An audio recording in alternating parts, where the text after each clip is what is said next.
అమెరికాలో చిందరవందరగున్న మీ ఇంటికి handyman cleaning plumbing services కోసం కాంటాక్ట్ ఇన్స్టా సర్వీస్. యుఎస్ లో ఎక్కడైనా ఎప్పుడైనా. For instant booking visit instaservice.com.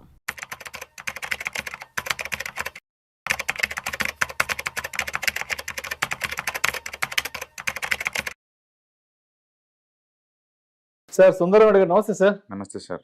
Sundararamareddy గారు, బంగారం వెండి ధరలు అసలు ఈ ప్రైసెస్ ఏంటో అర్థం కావట్లేదు. ఒక రోజేమో 1,00,000 పెరుగుతున్నాయి, ఒక రోజేమో 1,00,000 తగ్గుతున్నాయి. ఎప్పుడైనా సరే మనం బంగారం వెండి ధరల గురించి మాట్లాడుకున్నప్పుడు ఒక 24 అవర్స్ టైం డ్యూరేషన్ లో ఉన్న ప్రైసెస్ గురించి మాట్లాడుకునే వాళ్ళమే. బట్ ఇవాళ చూస్తే ఒకే రోజులో 2-3 సార్లు ఈ బంగారం వెండి ధరలు అనేవి పెరగడం తగ్గడం జరుగుతున్నాయి. ఎందుకంటారు బంగారం వెండి ధరల్లో ఇంతలా ఫ్లక్చువేషన్స్ వస్తున్నాయి? ఒకే రోజు 20-30 వేలు వరకు పెరుగుతున్నాయి, మళ్ళీ సాయంత్రంకి 10-20 వేలు తగ్గుతున్నాయి. ఎందుకంటారు ఇంత వేరియేషన్ వస్తుంది బంగారం వెండి ధర? సో బేసికల్ గా మనం మోర్ ఇంటర్నేషనల్ లింక్స్ మనం చూస్తున్నాం. ఇప్పుడు వరల్డ్ వైడ్ కూడా టూ మచ్ గా స్పెక్యులేటివ్ యాక్టివిటీస్ నడుస్తున్నాయి. రియాలిటీకి ఏంటంటే ఒకప్పుడు ఎంత ఇంటిగ్రేషన్ లేదు వరల్డ్ వైడ్ గా, అందుకని లోకల్ మార్కెట్ లో మన రేట్లు చూసి మనం తీసుకునే వాళ్ళం. ఇప్పుడు ఏమవుతుందంటే ఈ డిజిటల్ ఎకానమీలోకి ఎంటర్ అయిన తర్వాత ఈ ఫీచర్స్ అని, ఆప్షన్స్ అని, ఈటీఎఫ్స్ అని, డిజిటల్ గా అని ఏవో వచ్చేసింది. ఫిజికల్ గా ఒరిజినల్ గా ప్రొడక్ట్ తో కంపేర్ చేసినప్పుడు ఇవి ఎక్కువ అవుతున్నాయి. అందుకని బెట్టింగ్ కాసే వాళ్ళు ఎక్కువ అవుతున్నారు. పెరిగిద్దని కొంతమంది, పడిద్దని కొంతమంది బెట్టింగ్ కాసే వాళ్ళు ఈ పేపర్ అసెట్స్ మీద ఎక్కువైపోతున్నారు. అండ్ ఊహించండి, ఈ ఫీచర్స్ లో కనుక గోల్డ్ కానీ సిల్వర్ కానీ మనం కొన్నాం అనుకోండి, ఒకప్పుడు 20% ఓవరాల్ వాల్యూని మార్జిన్ లో కట్టేవాళ్ళు. రేట్లు పెరిగెత్తుతున్న కొద్దీ, పైకి కింద బాగా ఊతున్న కొద్దీ వాటి మార్జిన్స్ పెంచుకుంటూ పోతున్నారు. రీసెంట్ మార్జిన్స్ అది 68% అండి. అంత డబ్బు కట్టలేక లాభంతో ఉన్నాడు అమ్ముతున్నాడు, నష్టంతో ఉన్నాడు అమ్ముతున్నాడు, ఇద్దరు అమ్ముతున్నారు. మరి కొనేది ఎవరు? ఇంకా దాంతో ఒక్కసారిగా మార్జిన్ స్క్వీజ్ అయ్యి పట్టణం స్టార్ట్ అవుతుంది అనమాట. అందుకని 3 days టూ మచ్ పడింది. బట్ లాస్ట్ 2 days నుంచి నాకు తెలిసి మార్కెట్ లో ఉన్న ఈ ఎక్సెస్ లిక్విడిటీ ఏదైతే ఉందో అది డ్రై అయినట్టుంది, కంప్లీట్ గా మార్కెట్ బాటౌట్ తీసుకుంది. నిన్న ఈ రోజు మళ్ళీ మార్కెట్ పెరగడం స్టార్ట్ అవుతుందండి. కాకపోతే ఇంత ముందులాగా ఆ 20% స్పెక్యులేటివ్ మూవ్స్ మనం ఎక్స్పెక్ట్ చేయకూడదు, కానీ ఈ రేట్ దగ్గర మార్కెట్ స్టేబుల్ అయ్యే ఛాన్స్ ఎక్కువ ఉంది. కాబట్టి నేను టూ మచ్ గా మార్కెట్ పెరిగిద్దని ఇక్కడ నుంచి నేను అనుకోను, కానీ బట్ కరెంట్ లో అయితే ఏదైతే ఉందో ఆ ప్లేస్ దగ్గర రిట్ అవుద్ది. కాబట్టి మన గోల్డ్ 1,20,000 దగ్గర నుంచి 1,40,000 మధ్య అక్కడ ఆగిపోవచ్చు. అంటే సిల్వర్ అయితే 2.5 lakh దగ్గర రొటేట్ అవ్వచ్చు. అంటే ఇప్పుడు మనం సిల్వర్ దగ్గర లాస్ట్ ఒక 10 days బ్యాక్ 4,20,000 రూపాయలు చూసాము. ఈ రోజు 2,95,000, అంటే 3 లక్షలకి దగ్గర ఒక 1,20,000, 1,30,000 రూపాయలు డిఫరెన్స్ వచ్చింది. గోల్డ్ విషయానికి వస్తే మనం హై 1,80,000 చూసాము, ఇవాళ 1,63,64 వచ్చింది. సో అంటే ఎలా చూడాలి ఇంత ఫాల్? అంటే లాంగ్ టర్మ్ కి ఎలా ఉండాలి పర్సెప్షన్ అసలు? నో, బేసికల్ గా అది స్పెక్యులేటివ్ జోన్ లోకి వచ్చేసాము, అందుకే టూ మచ్ గా అవుతుంది. ఎగ్జాంపుల్, నేచురల్ గ్యాస్ చూసాం అనుకోండి, 10 days బ్యాక్ నుంచి చూసుకుంటే 1 week లో డబుల్ అయింది. అది జస్ట్ 10 days లో డబుల్ అయింది. అలాగని చెప్పేసి జనాలు రాత్రి బోగులు వాటినేమి అదే పనిగా కుక్ చేయట్లేదు కదా వరల్డ్ వైడ్ గా. అమెరికాలో కోల్డ్ సీజన్ ఎక్కువ అవుతుంది, అక్కడ కోల్డ్ ఎఫెక్ట్ అవుతుంది అని ఒక స్పెక్యులేషన్ తోటి రోజుకి 20-30% పేర్కొంటూ పోయింది. నిన్న ఒక్క రోజే అది నేచురల్ గ్యాస్ ఒక్కటే 30% అవుతుంది వరల్డ్ వైడ్ గా. అలాగని చెప్పేసి నేను వాడకుండా ఏం లేరు కదా. అంటే ఇవన్నీ టూ మచ్ స్పెక్యులేటివ్ బెట్స్ అనమాట, రియల్ డిమాండ్స్ కావు, రియల్ సప్లైస్ కావు, స్పెక్యులేటివ్ డిమాండ్స్ అనమాట. ఫీచర్స్, ఆప్షన్స్ వచ్చిన సైడ్ ఎఫెక్ట్స్ ఇవన్నీ కూడా. అందుకని ఈ వాలటిలిటీ అంతా స్టేబుల్ అవుతుందంటే ఇక నుంచి డైలీ 2% పెరగటం తగ్గటం అనేది నార్మల్ అయిపోద్ది. ఒకప్పుడు సంవత్సరం మొత్తం మీద 6-10% నార్మల్. ఇప్పుడు కొత్త ఎకానమీలో ఏంటంటే డైలీ 2% ప్లస్ ఆర్ మైనస్ అవటం క్వైట్ నార్మల్ అయిపోద్ది. అంతగా వాలటిలిటీ జోన్లోకి వచ్చేస్తుంది అన్ని మెటల్స్ కూడా. అందుకని ముందు రోజుల్లో ఈ మెటల్స్ అన్ని స్మూత్గా మూవ్ అవుతాయి, అంటే మూవ్ అండి టూ మచ్గా స్పెక్యులేటివ్ గా అటు ఊతా ఉంటుంది. అంతెందుకు బడ్జెట్ రోజు మార్కెట్ 800 పాయింట్లు డ్రాప్ అయింది. సూపర్ బడ్జెట్ అయినా సరే మార్కెట్ కొలాప్స్ చేసింది. దాని నిన్న ట్రంప్ ఒక డేలా కొట్టంగానే మళ్ళీ ధన్మని 1000 పాయింట్లు పెరుగుతుంది. అంటే మనం ఉండే వాలటిలిటీ ఎలాంటి కండిషన్ లో ఉన్నో చూడండి. అంటే గత 1 week లోనే ఇండియాలో ఏం జరిగిందంటే సిల్వర్ 30% పడింది సింగిల్ డే, గోల్డ్ 10% పడింది. ఆ మరుసటి రోజు గోల్డ్ 10% పడింది, సిల్వర్ 15% పడింది.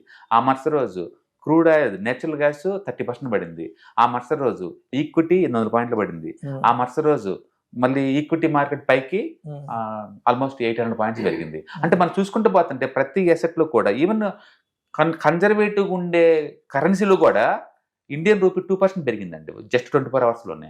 అంటే ఇంత ముందులాగా స్మూత్ ఎకానమీ మనం లేము, టూ మచ్ ఎమోషనల్ గా ఇన్వాల్వ్ అవుతున్నారు.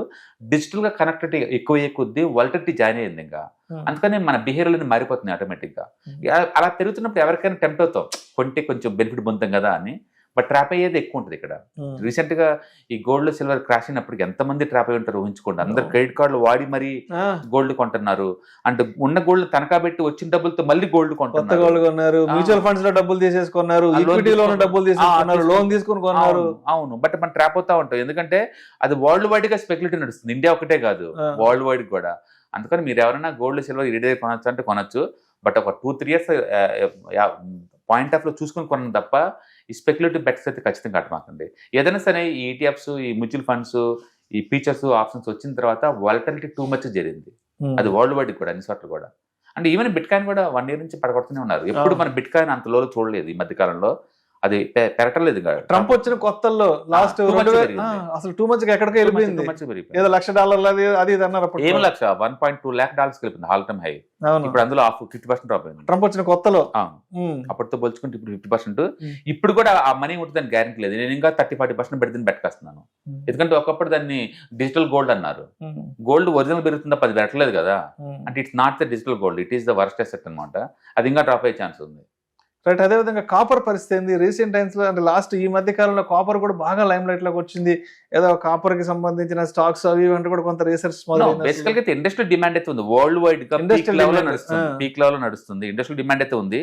అంటే ఇన్వెస్టర్స్ కి మెటల్స్ మీద మోజు ఉంది, అది బాగా పెరుగుతుంది. టోటల్ మెటల్ ఇండెక్స్ కనుక మనం చూసుకుంటే ఇండియాలో లాస్ట్ 1 year లో ఆల్మోస్ట్ 35% పెరిగింది. అంటే దాని అర్థం ఏంటంటే మిగతా ట్రెడిషనల్ వాటితో పోల్చుకుంటే మెటల్ ర్యాలీ జరుగుతున్నట్లకే. అది ఐరన్ కావచ్చు, స్టీల్ కావచ్చు, కాపర్ కావచ్చు, జింక్ కావచ్చు, అల్యూమినియం కావచ్చు, గోల్డ్ కావచ్చు, సిల్వర్ కావచ్చు, లేకపోతే పెలాడియం ఏదో ఉంటుంది అది కావచ్చు, లేకపోతే ఈవెన్ ప్లాటినం కావచ్చు, అన్ని ర్యాలీ జరిగినాయి ఎంత ఎక్కువ తక్కువ మొత్తం మీద. మొత్తానికి 2025 one of the good year for the gold, silver and other metals అనమాట. అయితే ఆ ర్యాలీ అది నిజంగా నిలబడిద్దా అంటే అంత స్పెక్యులేటివ్ యాక్టివ్స్ ఎప్పుడు రన్ అవ్వండి. సంవత్సరానికి 15-20 పెరిగితే నిలబడతాయేమో కానీ ఈ స్పీడ్కి అయితే అంతే నిలబడదు. ఇక్కడ నుంచి ఆ రిటర్న్స్ ఎక్స్పెక్ట్ చేయొద్దు అంటున్నాను. Right sir, right sir. తర్వాత ఈ సిల్వర్ ఈటీఎఫ్లు వీటి పరిస్థితి ఎలా ఉంది అసలు ప్రస్తుతానికి? అవి కూడా రోజు వాలటిలిటీ గురవుతుంది. అవి కూడా ప్లస్ ఆర్ మైనస్ అవుతుంది. ఇవాళ రేపట్లో మార్కెట్ ఓపెన్ చేయగానే +5 కానీ -5 కానీ ఏర్పడుతుంది. నాకు తెలిసి 1 or 2 days ఇవి సెటిల్ అవుతాయి. ఇంత ముందులాగా అంత మూవ్ ఉండకపోవచ్చు. సో మొత్తానికి అక్కడ ట్రంప్ శాంతించాడు కాబట్టి కూడా కొంత ట్రంప్ అని కాదు, ఈవెన్ వరల్డ్ వైడ్ గా కూడా ఏంటంటే స్పెక్యులేషన్ అనేది కొంచెం తగ్గింది. ఎందుకంటే బాగా ట్రాప్ అయిపోయారు అందరూ, బాగా డ్రాప్ అయింది అంతే. నాకు తెలిసి ఈ వీకెండ్ కల్లా స్టేబుల్ అయ్యే ఛాన్స్ ఎక్కువ ఉంది మెటల్స్ అని కూడా. ఇంత ముందులాగా ఆ 10-15 అయితే ఉండవు. ఉంటే ఏమంటే మళ్ళీ ఇంకో 2 అలానే అవుతాయి. ఫిబ్రవరి 14th నుంచి 16th వరకు 3 days లో డైలీ 2 hours చొప్పున ఆన్లైన్లో ETFs, index funds, mutual fund webinar జరుగుతుంది. సో మీరు ఎవరైనా మార్కెట్కి కొత్తగా ఇన్వెస్ట్మెంట్ చేద్దాం అనుకున్నా, ఆల్రెడీ పోర్ట్ఫోలియో బాగా బ్లీడ్ అవుతూ సేఫ్టీగా, సెక్యూర్గా లాంగ్ టర్మ్లో మనీ మేక్ చేద్దామన్నా కూడా ఈ ప్రోగ్రామ్ మీకు బాగా యూజ్ అవుతుందండి.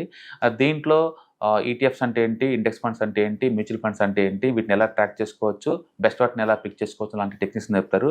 టోటల్ ప్రోగ్రామ్ వచ్చి 6 hours ఉంటుంది. డైలీ 2 hours చొప్పున 3 days ప్రోగ్రామ్ అనమాట ఇది. సో ఫిబ్రవరి 14th నుంచి 16th వరకు ఉంటుంది. ఇంట్రెస్ట్ ఉన్న పార్టిసిపెంట్స్ కింద స్క్రోల్ అవుతున్న నెంబర్పై కాల్ చేయడం ద్వారా మా టీం వాళ్ళు హెల్ప్ చేస్తుంటారు మీకు ఎన్రోల్మెంట్కి. Thank you.